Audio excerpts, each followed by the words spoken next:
கடந்த சில தினங்களாக இந்தியாவின் பங்குச் சந்தைகள் தொடர்ந்து ஏற்ற இறக்கத்துடன் இருக்கும் நிலையில், இதற்கான காரணம் குறித்து பொருளாதார நிபுணர் திரு ஆனந்த் ஸ்ரீனிவாசன் அவர்களோடு உரையாடுவோம். சார் வணக்கம் சார். சார் வணக்கம். கடந்த 10 நாட்களுக்கு மேலாகவே பங்குச்சந்தை தொடர்ந்து ஏற்ற இறக்கத்துடன் இருக்கு. குறிப்பா ரொம்ப இறங்கிக்கிட்டு இருக்கு. இதுல முதலீட்டாளர்கள் பலருக்கு என்ன செய்யறது அப்படிங்கிறதே குழப்பமா இருக்கு. நான் உங்ககிட்ட கேட்க விரும்புற முதல் கேள்வி, ஏன் பங்குச்சந்தை தொடர்ந்து இறங்கி வருகிறது? ஏறித்துன்னு சொன்னதே தப்பு. நீங்க கேட்குற இன்னைக்கு 9வது நாள். 7 நாள் இறங்கித்து. நேத்து மட்டும் கொஞ்சம் 30 பாயிண்ட் ஏத்தினாங்க. அத கஷ்டப்பட்டு சைக்கிள் பம்பில் பஞ்சர் ஆன டியூபில் காத்தோரப்ப ட்ரை பண்ணி கடைசியில் ஒரு 20 பாயிண்ட் ஏற்றினாங்க. இப்போதைக்கு ஏறுறதுக்கு வாய்ப்பே கிடையாது. 26,600 கிட்ட 26,578 ஏதோ பீக்கு. நான் தப்பாகவும் சொல்லலாம். 26,600ன்னு வச்சுக்கோங்க. இல்லாட்டா 26,500 அங்கேருந்து விழ ஆரம்பிச்சது. இன்னைக்கு 22,725 வரைக்கும் இன்ட்ராடேல லோவஸ்ட் பாயிண்ட் வந்துருச்சு. இது இன்னும் போராது. இன்னும் ஒரு 1,500 பாயிண்டாவது விழணும் மினிமம் ஃபர்ஸ்ட் லெவல். இது இவங்க டொமஸ்டிக் மியூச்சுவல் ஃபண்ட்ஸ் இன்வெஸ்டர்ஸ்ன்னு சொல்கிறாங்க. Basically domestic active mutual funds மார்க்கெட்டை தூக்கி வைக்க பார்க்குறாங்க. எல்ஐசியும் மார்க்கெட்டை தூக்கி வைக்க பார்க்குறாங்க. ஏன்னா ஆளும் கட்சிக்கு எலெக்ஷன் போதே சொல்லிட்டாங்க, ஸ்டாக் மார்க்கெட்டை வாங்கினா ரொம்ப நல்லது அப்படின்னு பிரதமரும் சொன்னார், ஹோம் மினிஸ்டரும் சொன்னாங்க. அதுலேருந்து கட்டப்பட்டு மார்க்கெட்டை 26,000 ரூபாய்க்கு ஏற்றி ஆல்மோஸ்ட் அந்த இடத்துக்கு கூட்டின்னு வந்துட்டாங்க. ஸோ இந்த 8 மாதத்தை நீங்கள் பணம் போட்டிருந்தா நட்டம்தான். இந்த ஸ்மால் கேப் இண்டெக்ஸு மிட் கேப்லலாம் 2 வருஷமாக நீங்கள் போட்ட பணம் போயிடுச்சு. இதில் இத்தனை நாள் என்ன மாதிரி 4 பேர் தான் சொல்லிட்டு இருந்தாங்க. என்னோட சேனல் நீங்கள் பார்த்தீங்கன்னா ரெகுலராக நான் சொல்லிட்டு இருக்கிறேன். இப்போ ஐசிஐசிஐ மியூச்சுவல் ஃபண்டோட தலைமை இன்வெஸ்டர், சீஃப் இன்வெஸ்ட்மெண்ட் ஆஃபீஸரே இந்த மார்க்கெட் விழும் அப்படிங்கிறத தெளிவாக சொல்லிட்டாரு. உங்கள் பணத்தை காப்பாற்றிட்டு எடுத்துகிட்டு ஓடி போயிடுங்கன்னு சொல்லிட்டாரு. ஸோ இந்த மார்க்கெட் ஒன்றும் விழும். இதுக்கு விழாத காரணம், நம்ம ஊரில் வேணால் அம்மையார் குரோத் இருக்குன்னு நம்மளை படம் காட்டலாம். ஆனால் குரோத்தே இல்லை. நெஸ்லேயோட எம்டி, இந்துஸ்தான் யூனிலிவரோட எம்டி, பாட்டாவோட எம்டி, பிரிட்டானியாவோட எம்டி, இவங்கள்லாம் யாரும் வாங்கிறதுக்கு ஆள் இல்லை, பொருள்கள் வாங்கிறதுக்கு ஆள் இல்லை அப்படிங்கிறத தெளிவாக சொல்லிட்டாங்க. அது கன்சியூமர்ஸே இல்லைன்ட்டாங்க. இன்னொன்று, விலைவாசி ஏறிட்டே இருக்கிறதுனால பொருளோட விலைகளை ஏற்றிட்டே போகிறாங்க. பொருட்களோட விலை ஏறுறதுனால கன்சியூமர் குட்ஸ்லாம் வாங்கிறதுக்கு ஆள் இல்லை. என்ன மாதிரி ஆட்கள் பல நாளாக உங்களுக்கெல்லாம் சொல்லிட்டு இருக்கிறது கே ஷேப் ரிக்கவரி இருக்குது அப்படின்னு. பணக்காரர்கள் இன்னும் பெரிய பணக்காரராக ஆகிறாங்க, ஏழைகள் இன்னும் பெருசாக ஏழை ஆகிட்டு இருக்காங்கங்கிறத பல ஸ்டாட்டிஸ்டிக்ஸை வச்சு சுற்றி காட்டி இருக்கிறேன். ஸோ இந்தியாவில் நீ கன்சியூம் ஆன ப்ராடக்ட்ஸ் எல்லாம் வெளிநாட்டிலேருந்து இம்போர்ட் ஆகிறதே தவிர இங்கே தயாரிக்கிற ப்ராடக்ட் இல்லை. இப்போ நான் போடுற ஷூலாம் நைக்கி ஷூ, அடிடாஸ், நான் பேட்டா ஷூ வாங்க மாட்டேன். இதெல்லாம் இந்தியாவிலே தயாரித்தாலும் ஒரு பங்கு வெளிநாட்டுக்கு போயிடும். இந்த சைனாலேருந்து, வியட்நாம்லேருந்து வர ப்ராடக்ட்ஸ், அடிடாஸ், நைக்கி எல்லாமே. ஸோ இது மாதிரி வெளிநாட்டு பொருளை தான் நாங்கள்லாம் கன்சியூம் பண்ணுறோம். இந்தியா பொருளை கன்சியூம் பண்ணுறது ரொம்ப கம்மி. இந்த கார்லேயே பார்த்தீங்கன்னா வெளிநாட்டு பென்ஸு, ஆடி, இது மாதிரி ஹை எண்டு கார்ஸ் தான் கன்சியூம் ஆகுது. 5 லட்ச ரூபா 6 லட்ச ரூபா காரு விற்கவே மாட்டேங்குது. அதே மாதிரி மோட்டர் சைக்கிள், ஸ்கூட்டர்லாம் கூட இப்போ தான் 2018 லெவலில் கொஞ்சம் தாண்டலாமான்னு பார்க்குது. ஸோ நியூ கன்சியூமர்ஸ் கன்சியூம் பண்ண மாட்டேங்கிறாங்க. அதே மாதிரி ரொம்ப லோ லெவல் பீப்புளில் லோன் டிஃபால்ட் நிறைய ஆரம்பிச்சிருச்சு. மைக்ரோ ஃபைனான்ஸ் அப்படின்னு ஒரு செக்டரே இருக்குது, எம்எஃப்ஐ அப்படிம்பாங்க. அந்த செக்டரில் ஒரே ஒரு ஏழைக்கு 4 பேர் லோன் கொடுத்து அந்த செக்டர் கம்ப்ளீட்டாக இறங்கி இன்னைக்கு பாதாளத்துக்கு போயிடுது. கர்நாடகாவில் ஆர்டினன்ஸே பாஸ் பண்ணிட்டாங்க, இல்லாதவன்ட்ட வசூல் பண்ணாதீங்கன்னு. ஒரு ஆளுக்கு நீங்கள் 3 பேருக்கு மேலே கடன் கொடுத்துருந்தீங்கன்னா வசூலே பண்ணாதீங்கன்ட்டாங்க. ஸோ அந்த செக்டரில் ஒரு பெரிய டிஸ்ட்ரெஸ் இருக்குது. அந்த டிஸ்ட்ரெஸ் கூட ஸ்டாக் மார்க்கெட்டை அஃபெக்ட் பண்ணுது. ஸ்மால் கேப்பில் பல ஸ்டாக்குகள் 30% 80% வரைக்கும் விழுந்திருக்கு. பல கம்பெனிகள் ஓப்பனாக ஃப்ராடே பண்ணியிருக்காங்க. அதில் செபி ஆக்ஷன் ஃபுல்லாக எடுக்கலை. இப்போ ரீசெண்டாக உர்ஜா அப்படின்னு ஒரு கம்பெனி ஒரு 2 வருஷத்துக்கு முன்னாடி நாங்கள் ஒரு ஜாப்பனீஸ் கம்பெனி, ஃபார்மா கம்பெனியில் ஜிபனைட் அப்படிங்கிற ப்ராடக்ட்டுக்கு ஆர்டர் எடுத்திருக்கோம். நாங்கள் யாருமே பார்க்கல. ஜிபனைட்டுன்னு ஒரு ப்ராடக்ட், கெமிக்கல் பீரியாடிக் டேபிள்லேயே இல்லை. அது வாங்கிறதுக்கு எங்களுக்கு ஆர்டரை கொடுத்துருக்கானோன்னா அதை எக்ஸ்சேஞ்சில் வாங்கி அந்த கம்பெனி பப்ளிக்காகி 3 வருஷம் ஆயிடுச்சு. இது வரைக்கும் ஒரு வியாபாரம் பண்ணலை அந்த கம்பெனி. ஜொமேட்டோங்கிற கம்பெனி எடுத்துக்கோங்க, அவங்க என்ன சாப்பாட்டை வீட்டுக்கு டெலிவர் பண்ணுற கம்பெனி. அதை ஓவராக ஹைப் பண்ணி போட்டவன்லாம் காசை போட்டு ப்ரைவேட் ஈக்விட்டிலாம் சக்கா பிழிஞ்சு இப்போ வெளியில் வரத்துக்கு என்ன பண்ணாங்கன்னா பப்ளிக்காக லிஸ்ட் பண்ணாங்க. ஆனால் அவன் கரெக்டாக முன்னாடியே லிஸ்ட் பண்ணிட்டான் உஷாரா.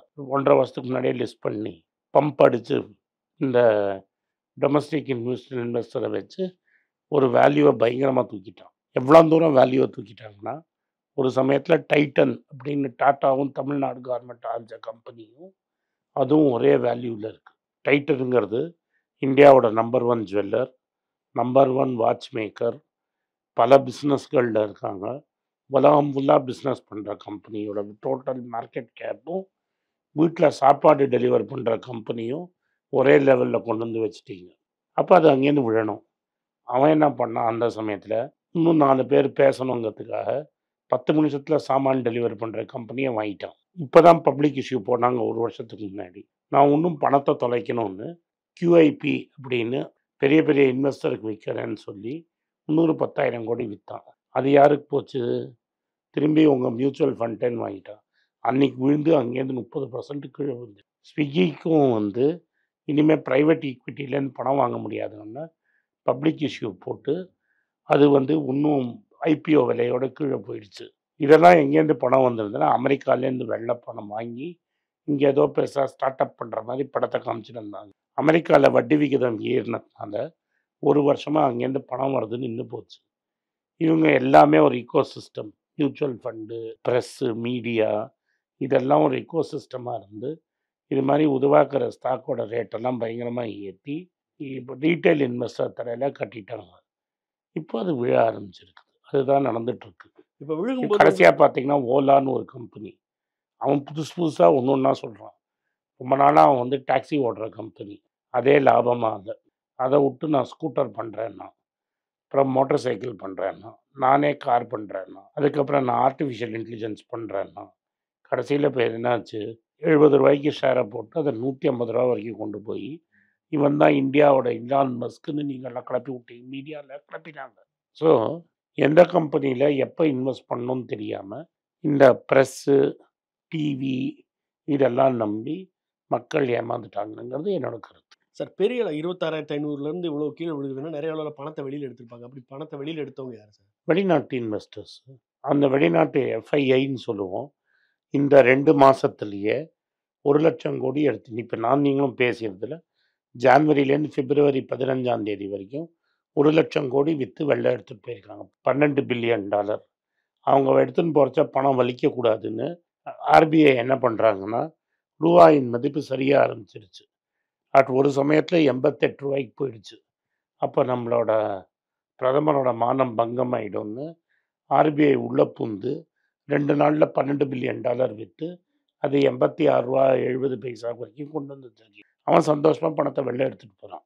ஸோ ஒரு வெளிநாட்டு முதலீட்டாளர் பணத்தை வெளியில் எடுத்துகிட்டு போகிறாங்கன்னா அவங்க வேற எங்கேயாவது முதலீடு பண்ணணும். அங்கே அந்த மாதிரி ஒரு நாம என்னப்பா இங்கே ரிட்டர்னே வரல, ரூபாவில் போட்டால் மதிப்பு குறையுது, கொண்டு போய் அமெரிக்கன் பாண்டில் போட்டாலே 5% வருது, டாலர் வேல்யூ விழாது, டாலருக்கு 5% ரிட்டர்ன் வருது, இங்கே 5% ரிட்டர்னும் வரல, ரூபாவின் மதிப்பும் கீழே இறங்குது. இங்கே எடுத்து அமெரிக்காலேயே இன்வெஸ்ட் பண்ணு. ஸோ இப்போ இருக்க சூழ்நிலையில் மார்க்கெட் மறுபடியும் மீள்வதற்கான காலம் எப்போ வரும்னு நினைக்கிறேன்? இப்போ மார்க்கெட் ஃபண்டமெண்டலி ஏர்னிங்ஸ் டிபெண்ட். ஒரு கம்பெனி லாபம் சம்பாதிக்கிறதா இல்லையாங்கிறத பொறுத்து தான் மார்க்கெட் டிபெண்ட் ஆன் ஏர்னிங்ஸ். இன்றைக்கி இந்தியாவில் இருக்கிற எக்கானமி அது இந்தியாவோட எக்கானமியை பொறுத்து இருக்குது. இந்தியாவோட எக்கானமியும் இப்போ எக்கானமி நடத்துகிறவங்களோட நடவடிக்கையை பார்த்தா இந்தியாவில் இப்போது growth வரும்னு எனக்கு நம்பிக்கை கிடையாது. அதே சமயத்தில் ஏர்னிங்ஸும் வராது. ஸோ ஏர்னிங்ஸ் க்ரோ ஆகிற வரைக்கும் பணம் திரும்பி இந்தியாவுக்கு வராது. அது வரைக்கும் என்ன பண்ணுவாங்கன்னா, இந்த மியூச்சுவல் ஃபண்டு எப்படியாவது இந்த மிடில் கிளாஸ் போட்ட பணத்தை வச்சு இந்த மார்க்கெட்டை பிடிச்சி வைக்கணும்னு ட்ரை பண்ணுவாங்க. FII விற்றுக்கிட்டே இருப்பான்.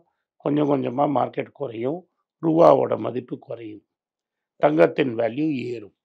நீங்கள் சொன்ன மாதிரி வளர்ச்சி வராவிட்டாலும் கூட முதலீட்டாளர்களுக்கு பணத்தை முதலீடு செய்ய ஒரு இடம் தேவை. அவங்க தங்கம். பங்குச்சந்தைக்கு வருவாங்கல்ல சார்? இல்லையே தங்கம். அது மாதிரி நீங்கள் சொல்கிற கதையை சொல்லி தான், கதை சொல்லி தான் மார்க்கெட்டை இவ்வளோ நாள் தூக்கி வச்சுருந்தாங்க. இப்போ அந்த கதையை நம்பல மக்கள் பணத்தை வெளில எடுக்கிறான்.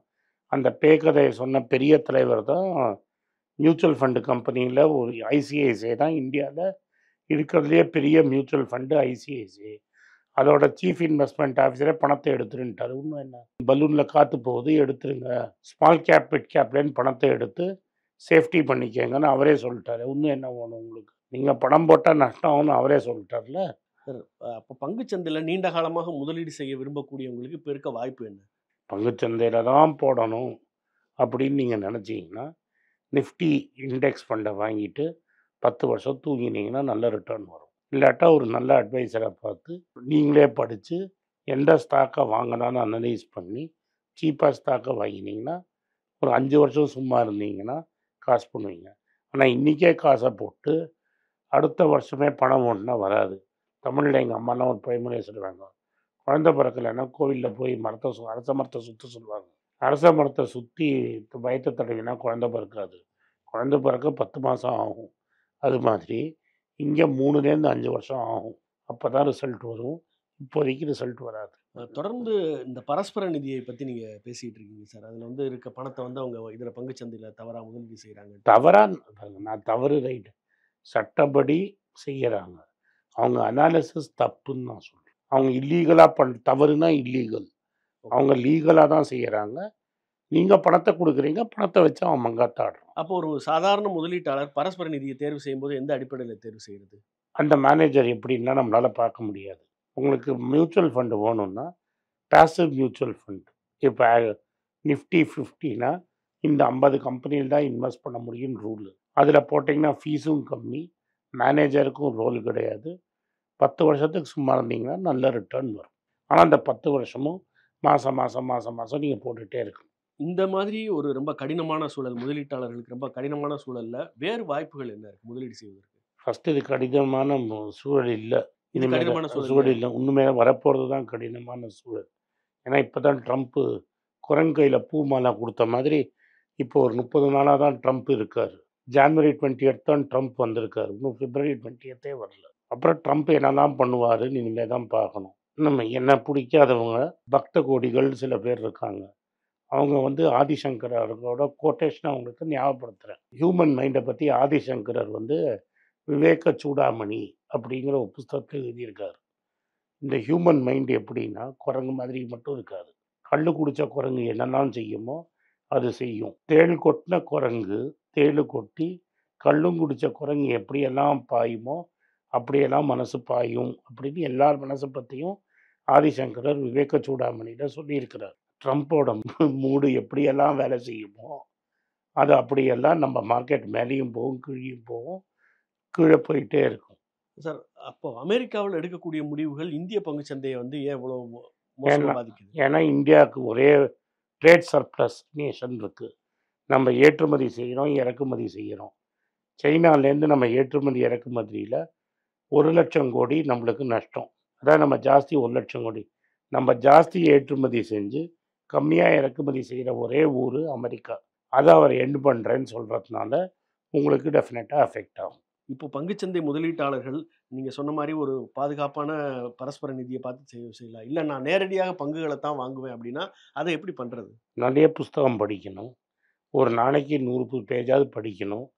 ஒரு 100 நாளைக்கு 100 பேஜ் படிச்சுட்டு அப்புறம் மார்க்கெட்டில் இறங்க. சார், சாதாரண முதலீட்டாளர்களுக்கு அதெல்லாம் சாத்தியம். பேசாமல் தங்கத்தை வாங்கிட்டு தூங்க போக சொல்லுங்கள். இப்போ தங்கத்தில் முதலீடு செய்கிறதுங்கிறது எப்படி சார் பாதுகாப்பாக இருக்குது? ஏன் அதில் வந்து அதோட விலை வந்து ஏற்ற இறக்கமாக இல்லை, அது தொடர்ந்து குறைந்தபட்சமாவது ஏறிக்கிட்டே இருக்குது? அது ஏன்னா நம்ம வந்து ரூபாயின் மதிப்புக்கு இறங்குது. நம்ம டாலரில் தான் கோல்டு வாங்கணும். கோல்டு இந்தியாவில் கிடையாது. கோல்டு வெளிநாட்டிலேருந்து தான் வருது. கோல்டு வெளிநாட்டிலேருந்து வர்றதுனால ரூபாயின் மதிப்பு குறைய குறைய தங்கத்தின் மதிப்பு ஏறும். டாலரோட மதிப்பு குறையறச்சியும் தங்கம் ஏறும். ரூபாவோட மதிப்பு குறையறச்சியும் தங்கம் ஏறும். இப்போ சைனா வந்து டாலரில் முன்னாடி ரிசர்வ்ஸ் வச்சுருந்தாங்க. இப்போ சைனீஸ் சென்ட்ரல் பேங்க் கோல்டு வாங்கிட்டே இருக்காங்க. இதே ஒரு தனியார் தொலைக்காட்சியில் சாவரின் கோல்டு பாண்டு ரிலீஸ் பண்ண அன்னைக்கு 2,700 2,800 தங்கம் இருந்தது. அன்றைக்கி பேசும்போது என் லைஃப் டைமில் என் வாழ்நாளில் 7-8 வருஷத்துக்கு முன்னாடி பேசியிருப்பேன். 10,000 தான் தங்கத்துக்கு தொடணும்னு. இப்போ நான் மாற்றி சொல்கிறேன். அடுத்த 24 மாதத்தில் ஒரு நாளைக்காவது 22 கேரட் கோல்டு ஜிஎஸ்டியை சேர்த்து 10,000 தொடும். இது கன்ஃபர்ம்டு, கேரண்டீட் ரிட்டர்ன். இன்றைக்கி வந்து 22 கேரட் 8500 ஏன்னா 7990 22 கேரட்டு 3% ஜிஎஸ்டி அம்மையார் வரி, அதுக்கு மேலே அதை ஸ்டாம்பு தங்கத்தை காயினா பண்ணி கொடுக்கறதுக்கு இன்னொரு 3%, 8500 கொடுத்தா 1 கிராம் தங்கம் நீங்கள் வாங்கி வீட்டில் வச்சுக்கலாம். 24 மாதத்தில் அது 10,000 10,500 போகும். அஷ்யூர்டாக 9% ரிட்டர்ன் உங்களுக்கு வரும்.